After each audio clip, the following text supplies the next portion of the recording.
Hello, everyone. I'm Finnian Kelly, the creator of Intentionality, and I'm really looking forward to starting this new series where we're showcasing incredible people in our path of community, people who are really living their path. They're on their path of intentionality, but also helping others find their path.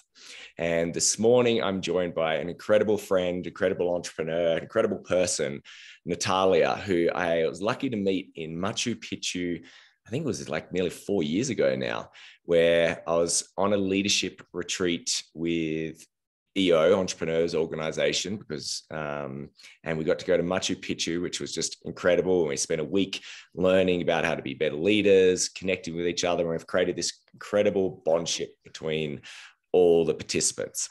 And Natalia has been someone who I've been a close friend with, but then following her work. And I'm just always just going, wow, she's speaking our language and she's doing incredible work. And as people know me, I love collaborating with people. The whole thing about what we're doing is just trying to make more people live with more intention, live better lives. And anyone who's doing that, they're my friend and my partner. So welcome, Natalia. Thank you. As you'll see, she has a little accent. She is originally from Russia. She's more of a global citizen than me. I don't know where you are right now. Where are you? Barcelona. Amazing. A great place. And perhaps you could just start. So one of our principles of intentionality is experience exponential outcomes by leveraging energy over time. And your whole brand is all about energy management. So you just want to introduce us about what energy management means to you and why it's so important. Sure. Well, what can you do without having energy to start with? You tell me. What is energy to you? And you have it part of your principles. Well done, by the way. So, energy flows where attention or intention goes, right? So can't do anything without energy. This is affecting so much how we experience life, how we're showing up, our ability to lead, perform. Everything depends on our energy. And by energy management, basically, we help people to understand and manage their own energy and actually of other people as well. The energy that is behind or at the core of their thoughts, emotions, and actions. Call it, if you wake up with bad negative thoughts, how is that affecting your day? It's just a simple example. So basically, it affects everything. And the question is, do we want to be at cause or effect? Do we want to be affected by situations, people, our thoughts and everything, and be at the effect of it? Or do we want to have the choice and manage it and have a different life full of joy, passion, flow, productivity, connection, and all that other great stuff? So when I'm thinking about change, I'm often thinking about the first step is awareness. You've got to bring awareness to it. So how do you bring awareness to how people's energy is flowing and how people's energy are managing? Do you have any interesting techniques or tools to be able to help people do that? Certainly. I mean, it's key. Everything starts with awareness. We might think, well, we know what's going on, but it might be pretty limited to our upbringing, the society, those expectations, the fears, the limiting beliefs. And you talk a lot about it. All of that baggage that we have and all that conditioning and domestication, everything that affects our energy and that affects our choices, and if it affects the result as well. So expanding our awareness, meaning understanding what reality really is, getting rid of those limiting beliefs, the fears, draining down, peeling the onion. What is behind those fears? What is behind those limiting beliefs? Are they limiting or are they actually serving us? And you talk a lot about creating your own rules as well. That's part of the practice too. Are those limiting beliefs and the rules that you use to helping and serving you to move forward to the life of your dream and your creation? No, well, then why are we dragging all that stuff with us? What do you want to put on your backpack if you go up to Machu Picchu? Same thing with life. right? I like that a lot. I do a guided breath work where we always talk about going down into the Grand Canyon, picking up the backpack of baggage and then bringing it back out. And so I like that little connection that you just brought about Machu Picchu as well. I might do that in the next visualization. It'd be really fun. What do you see the biggest leaking parts of energy for people? Like where are just the easy ones? If people just like protected this part of themselves, they would have higher energy. Well, funny thing you said, and you mentioned breath work. While working with entrepreneurs and leaders, the most important thing they need to do and they forget to do in the times of stress and anxiety is breathing. And such an important thing. It's the first thing we do when we're born. It's the last thing we do in life. And yet it's one thing that we forget. And it adds so much relief. I mean, clarity, the physical body state, the alignment, the body and the mind. Yeah, it's incredible. It's such a great and simple tool. Mm-hmm. And so when we talk about energy, there's so many things that influence, right? So the physical influence have, do we have the right nutrition, sleep, breathing, how is the body feeling? Okay, are we injured or not? Do we work out and all that stuff? The spiritual influence, and we talk a lot about values and purpose, that intentionality, the belief systems. If we work with people that are not in line with our values, that is draining us. And we think, well, no, we're going to have to push through. We need to tolerate. We're going to make it work. But all of that is actually draining our energy rather than helping us to move forward on that in a very engaged way. The mental influences that are affecting our energy. Do we have the task and the project that we are excited about? In the sense, do we intellectually grasp it? Is it too difficult, too complicated? Is it too boring or too fun or whatever? That kind of stuff as well affects us. Environmental, we've been sitting at home working from offices. Do we have the right setting? Do we have enough light? How warm it is? Do we have the plants that sort of bring the most optimal state in us? All of that thing, the social influencer, the people that we communicate with, the like-minded people. EO is a great example. I mean, for me, it was the blast the last 6 years being part of it. And that all of these things that either optimize our systems and our energy or they drain it. And we can say, well, I have done this before. Why can't I be doing this? Why am I'm not productive? Something might be off. But if we ignore the way we feel and what our body signals are, so going back to the physical and the breathing, if we ignore that and still think that we should be performing, and then we start judging ourselves, by judgment itself would bring the energy down. So none of this works. So there are lots of little things that people can do, starting with looking at those influences and optimizing them in order to shift their energy. And the same for other people. Yeah, imagine if leaders started seeing on their expense line, because we always focus on expenses as leaders, and it's like, oh, this is an expense for this office. But the expense that isn't there, which actually is our biggest expense, is the energy of our team.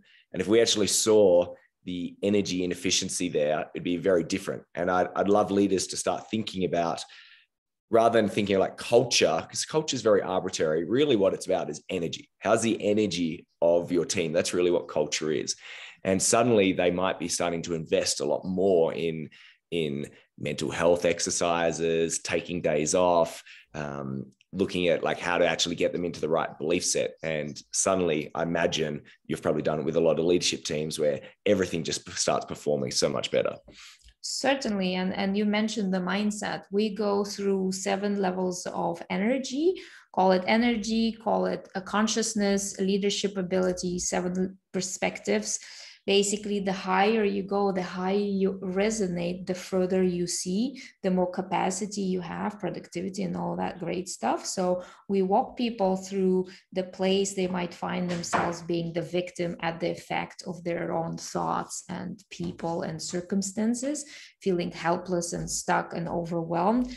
or in a fighting antagonism state with a lot of competition, blaming others, etc. And we walk them through rationalizing, taking the responsibility for own actions and thoughts, going into the helper mode with the empathy and compassion for considering other people, going into the state of collaboration, where it's all about opportunities, win-wins, learning, looking at solutions rather than seeing problems, and getting to the connection state, connection with self, with others, that synergy, the flow, that creativity, and a place of total experiencing life without judging it.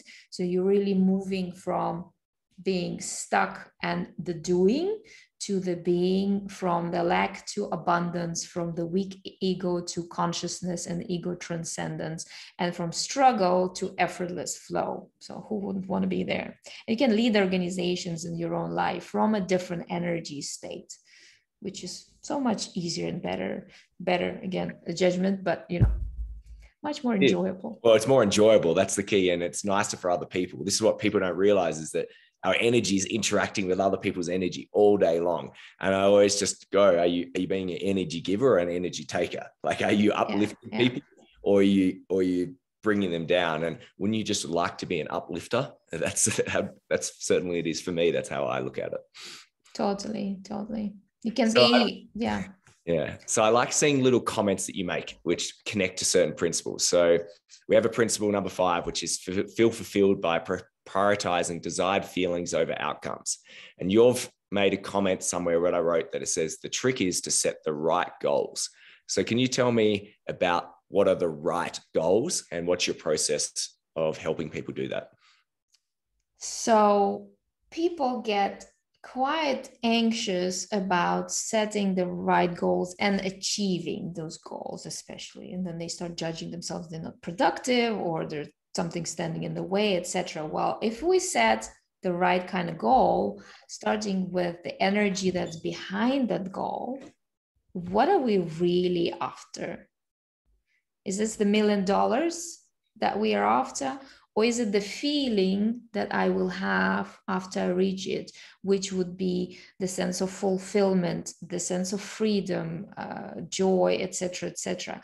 So as an example, and then the timeline, what is the deadline? It's in a year. Are you really willing to wait for a year to feel a sense of joy, freedom, etc., etc.? Or can we do it starting tomorrow with slightly different goal? So basically, the real goal is the feeling, and the goal that we initially thought is the goal is the strategy, how to get there. And so the energy in it is very different. It's much more engaging, it's much more uplifting, you're much more connected to it. You can start right away.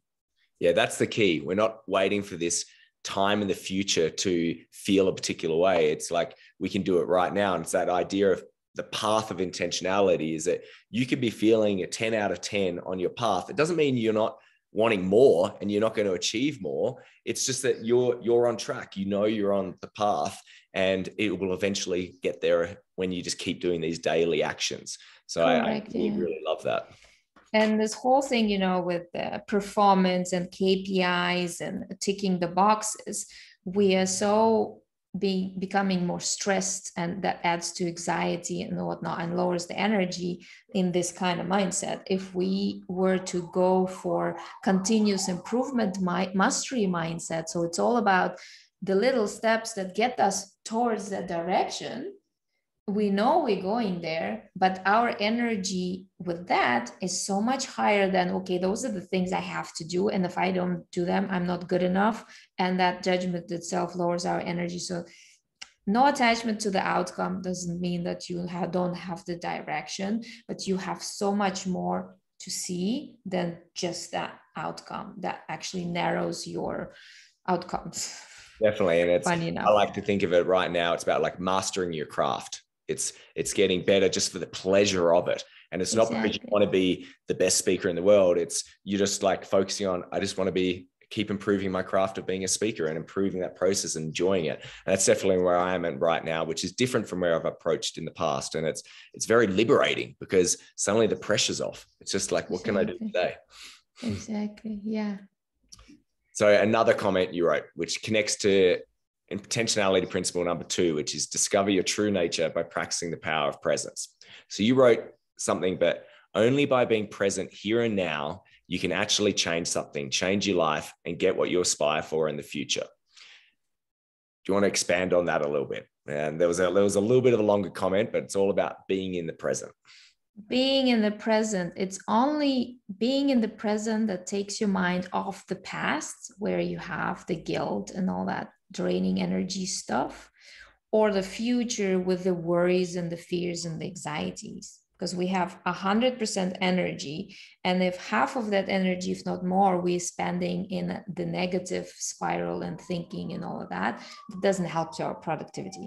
So being present in the moment has so much potential. That's the place we get in the flow, that state where basically time ceases existence, and something you might be working on for hours with half mind and creativity present, you can do in 5 minutes, or basically don't notice the time and the genius comes out in you. That's the place in the flow, and it only happens in the present. It's in the present moment that you can actually be authentic and yourself, which is taking the burden of being someone else.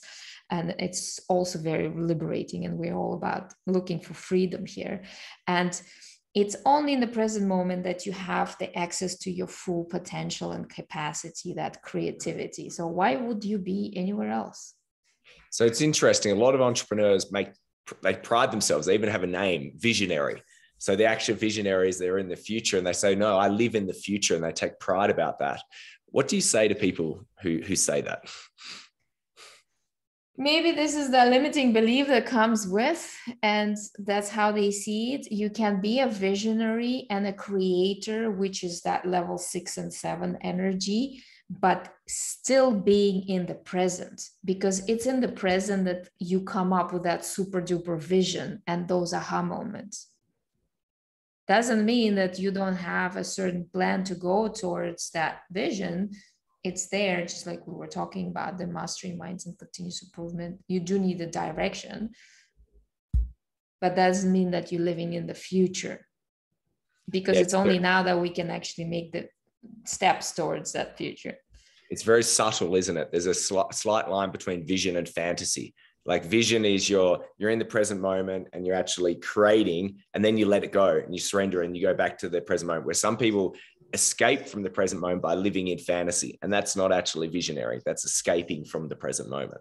Exactly. It's only in the present moment we can change the future. So, the future can be anything depending on what you do right now. So it's good to have the vision, and that vision comes up from that flow genius state of being present in the moment. Mm-hmm. Love that. So remember, be in the present moment. Everything happens here. It's the magical place.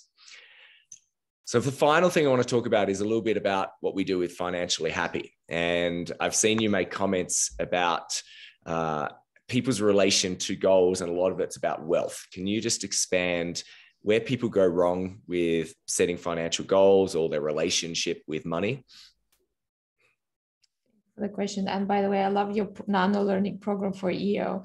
So if you guys are in EO, you know what to tap to. So yeah, it's that mindset going from scarcity to abundance, because it's there. And there's so many people that, while having the means, don't think it's enough, and actually not living in the present moment, enjoying what they have and seeing what else they can do. It's like, for instance, it's really the mindset. I haven't had any financial trouble, I would say, or whatever you want to call it, just simply because I didn't think of it that way. It's really coming from that place of abundance, and abundance lives at that higher energy states, not from the fears and the need to have and possess and grab and lack of confidence and judgment. Well, we're judging the situation, we're judging ourselves, we're judging it's not enough, we're judging what if something happens, I'm screwed because I don't have $1 million or 100,000 on my bank account. And while we're thinking like that, that energy drops right down. And trust, we're not going to have those creative moments of creating that money in the first place, because we already put ourselves down to even thinking of the possibilities. So it's kind of like energy attracts like energy. So it starts with the thoughts. And so I explained there are two types of energy, catabolic and anabolic, as literally physics, and Einstein backed it all up. So we have anabolic energy, that when those hormones are created, the endorphins and dopamines, they are optimizing our systems. It's where those positive thoughts and positive feelings and positive actions are living. And then there's a catabolic energy, which is unintentional, so the opposite, disruptive, and it's the opposite of healing energy, of anabolic energy. And so if you stay too long in that negative catabolic energy, you actually feel drained, and your body also feels it, and hence those diseases and things happen as well. So too long in that state, you don't want to be. And the opposite, the anabolic, is more constructive, intentional, healing energy. So whether it is by having positive thoughts and actions that you create that energy, it's basically physics. So it's hormones. You either have adrenaline and cortisol that push through the stress, but it's not sustainable, or you have endorphins and dopamines that really optimize our systems and expand our energy and whatever comes with it as well. So if you find yourself in that state, what are just some techniques to be able to get there? I know you've mentioned breath would be one, but what are other ways to get there? So it's by increasing practices like the gratitude, thinking of others, doing things that you're passionate about, that give you energy. And then we're working on the physical, whether it's sleeping enough, doing something that nurtures your body and your mind and your soul, whether it's yoga, breathing, sport, etc. Creating the environment. Remember the influences I was talking about at the beginning, the environmental influences, the social, mental, emotional, spiritual, and all of that. So kind of combination of everything. No judgment, no attachment to the outcome, all this kind of stuff. They're not complicated things, and they don't take that No. much time, but they can dramatically increase your energy. So I always just say, it goes back to that old Zen proverb: if you don't have time to meditate for 1 hour, you need to meditate for 2. And this is what energy management is really all about. It's these little daily activities which can really add up and transform your life. And you can't afford not to. As you've just seen from what Natalia shared, is that this is having a great impact on your life, on your creativity and your happiness, on your productivity. Every buzzword you could relate back to energy. So totally, yeah. We just need to make it a priority, don't we? Yeah, and health comes with it, money comes from it, satisfaction and fulfillment and all of that stuff that we're ultimately after. So yeah, manage your energy, understand it and manage it. And that's a perfect place to finish, I think. Understand and manage. Well, Natalia, I've had so much fun with you today. If you have any questions, please comment. Natalia will be here and be able to engage afterwards. What's the best place to find you, Natalia? All kind of social media by Natalia Verdikan, and then lifebydesign-academy.com. There's my email. Connect, follow, ask questions. We're here to support, raise your energy, and increase consciousness one person at a time. Awesome. So beautiful. For everyone watching, thank you so much. Remember, this is a way to find your path, get on your path, and most importantly, stay on your path. Let's start focusing on energy. Have a wonderful day. Intentionally. Yes. Beautiful. Thank you so much. Thank you.